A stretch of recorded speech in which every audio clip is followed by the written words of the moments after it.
ভাবুন তো একবার ১৭৫৭ সালের ২রা জুলাই বাংলার শেষ স্বাধীন নবাব সিরাজউদ্দৌলা তার হত্যাকারীর দিকে তাকিয়ে শেষ প্রার্থনায় মগ্ন হচ্ছেন। এই একটা দৃশ্য দিয়েই তো শুরু হয় আমাদের ইতিহাসের এক সবচেয়ে ট্র্যাজিক আর বিশ্বাসঘাতকতার অধ্যায়। কিন্তু প্রশ্নটা হল কিভাবে কিভাবে ভারতের অন্যতম ধনী এক প্রদেশের শাসক, বাংলা, বিহার, উড়িষ্যার নবাব, মাত্র কয়েক দিনের ব্যবধানে একজন পলাতক আসামি হয়ে মৃত্যুর মুখোমুখি হলেন? এর উত্তরটা কিন্তু লুকিয়ে আছে এক ভয়ঙ্কর ষড়যন্ত্রের জালে।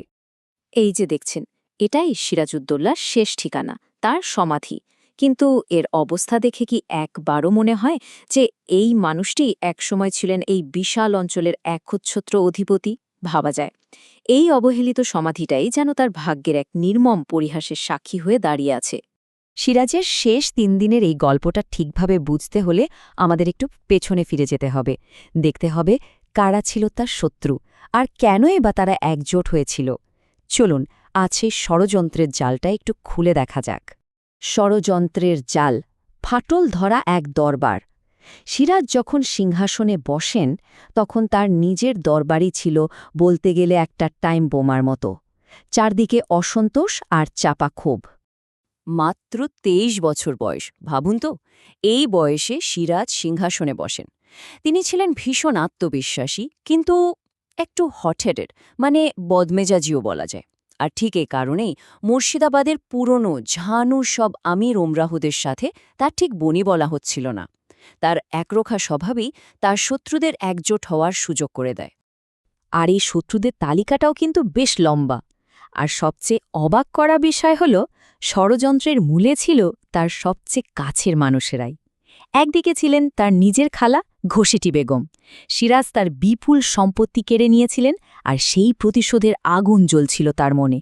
এরপর ছিল জগৎ শেঠ পরিবার, মানে তখনকার দিনের ভারতের সবচেয়ে বড় ব্যাংকার।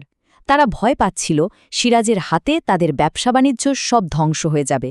আর এই ষড়যন্ত্রের ঠিক মাঝখানে ছিলেন সেনাপতি মীর জাফর। নিজের নবাবকে সরিয়ে নিজেই সিংহাসনে বসার স্বপ্ন দেখছিলেন তিনি। ঘরের এই শত্রুরা যখন এক হল, তখন তারা হাত মেলাল এক বাইরের শক্তির সাথে, আর সেই শক্তি হল রবার্ট ক্লাইভের ব্রিটিশ ইস্ট ইন্ডিয়া কোম্পানি। মানে ঘরের শত্রু আর বাইরের শত্রু মিলে তৈরি হল এক ভয়ঙ্কর জোট নবাবকে ক্ষমতা থেকে সরানোর জন্য। এই জায়গাটার নামটা খেয়াল করুন, নিমক হারাম দেউরি, মানে বিশ্বাসঘাতকের দরজা। এটা ছিল মির্জাফরের প্রাসাদ। এখানেই পবিত্র কোরআন ছুঁয়ে মির্জাফর শপথ নিয়েছিলেন যে তিনি নিজের নবাবের সাথে বিশ্বাসঘাতকতা করবেন। ভাবা যায়, এই একটা শপথে কিন্তু সিরাজের ভাগ্যের শেষ পেরেকটা পুঁতে দিয়েছিল। পলাশের বিশ্বাসঘাতকতা যে যুদ্ধ, আসলে যুদ্ধ ছিল না। এখন চলুন যাওয়া যাক সেই পলাশির প্রান্তরে। আমরা এটাকে যুদ্ধ বলি বটে, কিন্তু আসলে কি এটা কোনো যুদ্ধ ছিল? একদিকে নবাব সিরাজউদ্দৌলার বিশাল সেনাবাহিনী, প্রায় ৫০,০০০ সৈন্য। আর অন্যদিকে রবার্ট ক্লাইভের সৈন্য কত? মাত্র ৩,০০০। মানে সংখ্যাটা একবার ভাবুন। কাগজে কলমে তো এই লড়াইয়ে সিরাজের জেতাটা ছিল শুধু সময়ের অপেক্ষা, কিন্তু ইতিহাস অন্য কিছু লিখে রেখেছিল। ১৭৫৭ সালের ২৩শে জুন পলাশির ময়দানে যা ঘটল তাকে ঠিক যুদ্ধ বলা যায় না। এটা ছিল এক মঞ্চস্থ নাটক। নবাবের বিশাল সেনাবাহিনী, যার নেতৃত্বে ছিলেন বিশ্বাসঘাতক মীর জাফর, তারা প্রায় যুদ্ধই করল না, পুতুলের মতো দাঁড়িয়ে রইল। আসলে সব কিছুই তো আগে থেকে ঠিক করা ছিল। এক নিখুঁত বিশ্বাসঘাতকতার মাধ্যমে ব্রিটিশদের হাতে বিজয়টা প্রায় তুলেই দেওয়া হলো। অবশ্য সবাই বিশ্বাসঘাতকতা করেনি। নবাবের কিছু বিশ্বস্ত সেনাপতি, যেমন মীর মদন, শেষ রক্তবিন্দু দিয়ে লড়াই করেছিলেন। আর তার মৃত্যুতেই নবাব একেবারে ভেঙে পড়েন। যখন তিনি বুঝতে পারলেন যে তাকে চারদিক থেকে ঘিরে ফেলা হয়েছে, তখন তিনি যুদ্ধক্ষেত্র থেকে পালাতে বাধ্য হন। পলাশির ময়দান থেকে পালিয়ে শুরু হয় সিরাজের জীবনের সবচেয়ে করুণ অধ্যায়, তার জীবনের শেষ ৩ দিনের সেই মর্মান্তিক কাহিনী। ২৫শে জুন পরিবার আর কিছু বিশ্বস্ত সঙ্গীদের নিয়ে তিনি মুর্শিদাবাদ ছাড়েন। প্রায় ৩ দিন ধরে না খেয়ে না ঘুমিয়ে তারা পালাচ্ছিলেন। শেষে ৩০শে জুন রাজমহলের কাছে এক জায়গায় একটু খিচুড়ি রান্না করার জন্য থামেন। আর কে জানত এই সামান্য খিচুড়ির গন্ধই তার জন্য কাল হবে। শাহাদানা নামে এক ফকির, যাকে সিরাজ একসময় অপমান করেছিলেন, সেই নবাবকে চিনিয়ে দেয়। ভাবুন, কোথায় বিশাল সাম্রাজ্য আর কোথায় এক সামান্য ব্যক্তিগত প্রতিশোধ! এই ছোট ঘটনায় বাংলার নবাবকে ধরিয়ে দিল। সিরাজকে ধরে নিয়ে যাওয়া হয় সেই নিমকহারাম দেউরিতেই। সেখানেই মির্জাফরের ছেলের আদেশে তাকে হত্যা করা হয়। কিন্তু এখানেই শেষ নয়। তার ক্ষতবিক্ষত দেহটা একটা হাতির পিঠে চাপিয়ে গোটা মুর্শিদাবাদের রাস্তায় ঘোরানো হয়। এটা ছিল এক পতিত নবাবের জন্য চূড়ান্ত অপমান, একটা বার্তা যে ক্ষমতা এখন বদলে গেছে। কিন্তু সিরাজের মৃত্যুর পর যারা এই ষড়যন্ত্র করেছিল তাদের কি হল? ইতিহাস বলে তাদেরও পরিণতি খুব একটা সুখকর ছিল না। লোকে বলে এটা নাকি সিরাজের অভিশাপ ছিল।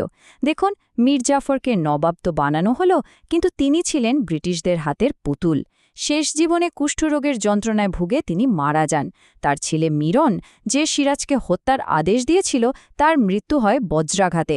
আর জগৎ শেঠদের কথা, তাদের সেই বিশাল অর্থনৈতিক সাম্রাজ্য ব্রিটিশদের নতুন ব্যবস্থার কাছে ধীরে ধীরে গুরুত্ব হারিয়ে ফেলে।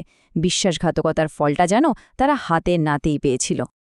এই ছবি দুটো দেখুন, একদিকে সিরাজের অবহেলিত সমাধি আর অন্যদিকে পলাশিতে ব্রিটিশদের বানানো বিজয়স্তম্ভ। কি অদ্ভুত বৈপরীত্য, তাই না? সময় কিন্তু সেরা বিচারক। আজ আমরা সিরাজকে একজন দেশপ্রেমিক হিসেবেই মনে করি, যার সাথে বিশ্বাসঘাতকতা করা হয়েছিল। আর পলাশির সেই বিজয়কে এখন দেখা হয় একটা কলঙ্কিত অধ্যায় হিসেবে। বিশ্বাসঘাতক হিসেবে মির্জাফরের নামটা এতটাই কুখ্যাত হয়ে যায় যে কবি আল্লামা ইকবাল পর্যন্ত লিখে গেছেন, জাফর আজ বাঙ্গাল, সাদিক আজ দাক্কান, নাঙ্গে দিন, নাঙ্গে মিল্লাত, নাঙ্গে ওয়াতান। মানে বাংলার জাফর আর দাক্ষিণাত্যের সাদিক, এরা ধর্ম, জাতি আর দেশের জন্য কলঙ্ক। মির্জাফরের নামটা আজ পুরো উপমহাদেশে বিশ্বাসঘাতক শব্দের প্রতিশব্দ হয়ে গেছে।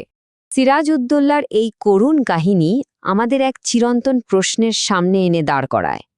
ক্ষমতা, লোভ আর বিশ্বাসঘাতকতার এই খেলায় কি আসলে কেউ জেতে? বিশ্বাসঘাতকতা করে পাওয়া বিজয় তা কি কখনো সত্যিকারের বিজয় হতে পারে?